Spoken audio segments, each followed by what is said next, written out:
Morning বন্ধুরা, সবাই কেমন আছো? আশা করছি ভীষণ ভালো আছো। আমিও ভীষণ ভালো আছি।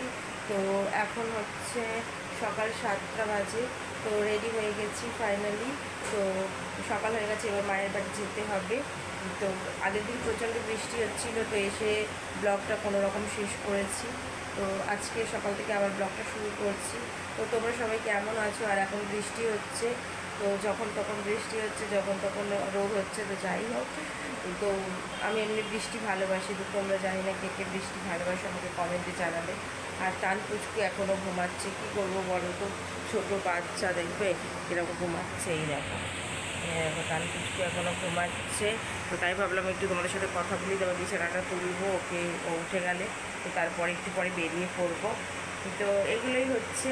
আর এবার ওখানে গিয়ে তো সারাদিন দোকানে কাজ করবো, সারাদিন ব্যস্ত থাকবো। তো সমস্ত তোমাদের সাথে শেয়ার করবো, তোমরা আমার ব্লগ দেখতে থাকো। আর এবার থেকে চেষ্টা করবো প্রত্যেক দিনের ব্লগ প্রত্যেক দিনের আনার, কারণ আমি অনেক দিন সেভাবে ব্লগ করতে পারছি না, শরীরটাও ঠিক একটা ভালো নেই। তো চলো, ভগবানের আশীর্বাদে এখন শরীরটা ঠিক আছে। চলো আর বেশি কথা বলবো না, বেরিয়ে পড়ি। চলে এসেছি আর এই দোকানের সাইডে তোমাদের সাথে কথা বলছি। তো কেন বলো তো? ওই দেখো বাইরে এখানে জল ভরছি, এই যে এখানে জল ভরছি। আর এই যে কত কাপড় কাচেছি, দেখো বললাম না, দেখো কত কাপড় কেচেছি। তো প্রচুর কাপড় কেচেছি। তো কাপড়গুলো মেলতে হবে, ধোয়া হবে, মানে ধুয়ে তারপর মেলতে হবে। আর ওইদিকে তান এসে না বাড়ি থেকে ঘুমিয়ে এসেছিলো আজকে, আর ঘুম থেকে ওঠেনি। তো এসে ওই ঘুমিয়াচ্ছে এখন। আর তোমার দাদাভাই একটু কাজের সাইডে গেছে। তো আমি এদিকে দেখো তানের জন্য কি বানিয়েছি, খাবারটা বানিয়ে রেখেছি। বানিয়েছি, আমরা লিকার চাই খাই বেসিক্যালি।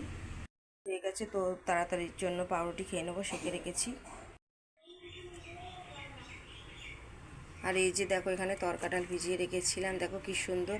তো এটা আজকে রান্না করব। এসছি আর এই কাপড় মেলবো। আর কি বলো তো, আকাশ আবার মেঘলা করে আসছে। তো বৃষ্টি হোক আর যাই হোক, কাপড় তো মিলতে হবে। আর এই যে দেখো আমাদের গাছের পুরো জঙ্গল হয়ে গেছে। কুমড়ো গাছ, লালমোটে গাছ, এই দেখো উচ্ছে গাছ হয়েছে, এইগুলো উচ্ছে গাছ। এই দেখো পুঁইশাক গাছ লাগিয়েছিলাম। এইদিকে দিকে একটা ডক চলে গেছে, ওদিকে চলে গেছে। এদিকে একটা উচ্ছে গাছ আছে, আর লঙ্কা গাছ, মানে এখানটা যাওয়াই যাচ্ছে না। আর এই যে কুমড়ো গাছ পুরো জঙ্গল টাইপের একটা হয়ে গেছে, এদিকে উচ্ছে গাছগুলো ঢেকে গেছে, এই যে দেখো। তো চলো, আমি আর কিছু বেশি দেখাতে পারছি না, পটাপট কাপড়গুলো মেলে। সমস্ত কাপড় মেলা হয়ে গেছে, দেখছো কত কেচেছি। আর এদিকে আবার আকাশ থেকে বৃষ্টিও পড়ছে, এদিকেও আছে প্রচুর কাপড় কেচেছি। আর এদিকে আকাশে বৃষ্টিও পড়ছে হালকা হালকা, এদিকে রোদও উঠছে। বুঝতে পারছি না কী করবো, কাপড় তো কাচতেই হবে, অনেক দিন ধরে পুরো একদম জমে আছে। কালকে বরের কিছুটা কেচেছিলাম, আজকে আমার আর ছেলেরই বেশি আছে। তো চলো নিচে চলে যাই। আবার কাঁচার মধ্যে কিছু জামা শুকনো হয়ে গেছিলো, সেগুলোকে নামিয়ে নিলাম। আর যে কোনো মুহূর্তে বৃষ্টি আসবে, ওই যেগুলো বাইরে দিয়েছি জল অন্তত ঝরে গেলে এই দড়িগুলোতে দিয়ে দেবো, দিয়ে দিলে শুকিয়ে যাবে। আর এই যে দেখো গাছটা কত সুন্দর কুড়িয়ে এসেছি, ফুল ফুটবে কয়েকদিন পরে। আর কী বলো তো, আরও জামা কাপড় এখানে গোছাতে হবে। তো চলো, বেশি কথা বলা যাবে না, এখানে সব জামা কাপড় অগোছালো হয়ে আছে, মানে এখানেই সবাই কাপড় কেচে রেখে দেয়। এখানটা দেখো না, একটা কাপড় তুলেছিলাম তো, আর মেলতে ভুলে গেছিলাম, এখানে আবার জল পড়েছে, মুছে দিই না তো আবার কখন আমার ছেলে আসবে বা আমি আসবো পরে যাবো। তো চলো নিচে যাই, এখানে জামা কাপড়গুলো পরে আমি এসে ভাঁজ করবো। আমারগুলো নিয়ে নিলাম, আর এখন নিয়ে যাচ্ছি। তোমার দাদাভাই এখনও আসেনি, কখন কাজে যাবে কে জানে। তো চলো আমি দোকানের দিকে যাই, আর ছেলেটা এখনও ঘুমাচ্ছে, এবার গিয়ে ব্রেকফাস্ট করবো, এখনও হয়নি। আমি কত কাপড় কেচেছি। তো যাই হোক, রোদ সকাল থেকে খুব সুন্দর উঠেছিল, তো জলগুলো ঝরে গেছে, কাপড়গুলো ভেতরে দিয়ে দিয়েছি। আর এখন দেখো কি অঝোর দ্বারাই বৃষ্টি হচ্ছে। তো বৃষ্টি এসে গেছে, তো বৃষ্টি হচ্ছে, আকাশের আর কী দোষ বলো, ওর তো মন খারাপ হতেই পারে না, আর ওর মন খারাপ হলে তো ও কাঁদবেই না। তো যাই হোক, একটু মজা করলাম, কিছু মনে করো না। তো যাই হোক, এই বৃষ্টিটার পর হয়তো আকাশ পরিষ্কার হলে রোদ উঠতে পারে, তখন আবার কাপড়ে দেবো। এই জন্য কাজগুলো বেড়ে যায় জানো তো, মানে একবার কাপড় তুলি, একবার কাপড় দিই। খাওয়াতেই আসলে দৌড়েছিলাম, ছাদে চলে গেছিলাম, মানে কাপড়, মানে বৃষ্টি এসে যাচ্ছিলো, ভাবছিলাম তুলবো কি তুলবো না, ভাগ্যিস তুলে নিয়েছি। কাজের মধ্যে দেখো আমার রান্নাটা কমপ্লিট হয়ে গেছে। তো ওইদিকে তো তরকাটা দেখো, কালারটা এরকম লাগছে ঠিকই, কিন্তু এটা খুব সুন্দর হয়েছে।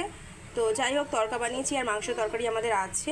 আর বাইরে না আবার রোদ উঠেছে, কাপড় জামা মেলে দিয়ে এখন বিকাল হয়ে গেছে, আর 4:45 বাজে। তো দুপুরবেলা এতটাই ক্লান্ত লাগছিল, মানে আজকে প্রচুর কাজ করেছি, মানে কাপড়টা কেচেছি তো বটেই, সেটা ঠিক আছে। তো বারবার বৃষ্টি আসছিল, রোদ হচ্ছিলো, বারবার ছাদে দেওয়া নামানো এরকম করতে করতে তারপরে ছেলেকে গোছানো, এত কাজ। তারপর ছেলে যা দুষ্টুমি করছিল সারাদিন, তো সব কিছু মিলে এত ক্লান্ত হয়ে গেছি। আসো দেখো, এই যে এখন আমিও উঠে গেছি, আমার ছেলেও উঠে গেছে। এই যে আমার ছেলেকেও রেডি করে দিয়েছি, আমিও রেডি হয়ে গেছি। এবারে দোকান খুলবো। তো দেখছো এখনও আমার ভীষণ ঘুম পাচ্ছে, মনে হচ্ছে যদি এখন ঘুমাতে দেয় আমি ঘুমিয়ে পড়ি, কিন্তু কিছু করার নেই। তো চলো আমি এখন দোকান খুলি, তোমরা সাথে থাকো। দোকান খুলে দিয়েছি। আর রাস্তাটা দেখছো, বৃষ্টি অনেক আগে হয়েছিল, আমি তো ঘুমাচ্ছিলাম সেভাবে, দুপুরে আর বৃষ্টি হয়নি, রাস্তাগুলো শুকনো। এই যে তান পুচকো বেরিয়ে গেছে রাস্তায়, তোর মা বেরিয়েছে, তো কী করবে তার জন্য। তো এত বেশি আজকে ঘুমিয়েছি, চলো ভিতরে চলে আসো বাবা। না মা যাবো না। তো এত বেশি আজকে ঘুমিয়েছি আর কি বলবো। এখন আমার তান ভাবছে ওইদিকে ঘুরতে যাবে, কিন্তু আমি এখন তো ঘুরতে যাব না। তো আমার নিজের একটা ঘুমের ঘোর এখনও কাটিনি। তো দোকান তো খুলে দিচ্ছি, বাইরেটা ভীষণ ভালো একটা ওয়েদার, খুব ভালো লাগছে। তো চলো, বৃষ্টির পরে শুকনো শুকনো ওয়েদার, এই ঠান্ডা ঠান্ডা হালকা, খুব ভালো লাগে। তো দেখো চারিদিকটা খুব সুন্দর লাগছে, গাছের পাতাগুলো বেশ একটু স্বস্তি পেয়েছে, পরিষ্কার পরিচ্ছন্ন লাগছে, কারণ রাস্তার যা ধুলো। তো চলো, তখন সন্ধ্যা হয়ে গেছে আর ওই বাড়িতে আজকে যাব না, এই বাড়িতে থেকে যাব। আর কি বলো তো, ভালো লাগছে না শরীরটা, ভাবলাম যে থাক আজকে থেকে যাই, তো তার জন্য থেকে যাব। আর কি বলো তো, আজকে ভিডিওটা কেমন লাগলো, সকাল থেকে তান কী কী করছিল দেখলে তো, খালি দুষ্টুমি করে। তো চলো আজকে আমাদের ভিডিওটা এখানেই এন্ড করছি। সবাই ভালো থেকো, সুস্থ থেকো, টাটা।